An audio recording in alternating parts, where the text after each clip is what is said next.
Patay on the spot ang 47 taong gulang na isang David Nicolas matapos pagbabarili ng riding in tandem habang nagmamaneho ng kanyang motorsiklo sa JP Laurel Street, Barangay Poblacion B, Mlangco, Tabato, tanghali kahapon. Nagtamo ito na matama ng bala sa ulo at katawan na sanhi ng kanyang agarang kamatayan. Ayon sa mga saksi, sinundan ng biktima habang pauwi mula sa palengke at na makarating sa pinangyarihan ng insidente ay saka ito pinagbabaril ng malalaking sakay ng itim na Badja motorcycle. Nakapagpaputok pa umano ang biktima laban sa masalarin pero nang bumulagta ito ay binalikan siya ng mga sospek at tinuluyan bago tumakas patungong Barangay Inas. Ayon kay Mlang PNP Township Police Lieutenant Colonel Rilan Mamon, na-recover sa lugar ang 14 na basyo ng bala ng caliber 45 at isang baril na pinaniniwala ang pagmamay-ari ng biktima. Ang patayng lawas sa biktima, sir, na ako na-recover na caliber 45 sa kilid sa iyahang, sa walang bahin sa iyahang lawas. So, kana pa, sir, dili na ma-determine, sir, kung ahagikan ang pusil kung sa gunman o naka-retaliate ba niyo, naka-fire back ba ang victim.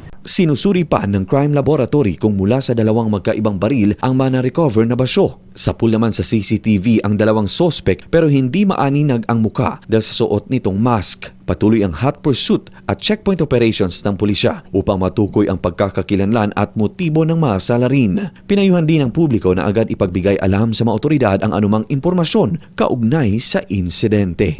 Luigi Alan Totor, NDBC, Bida Balita.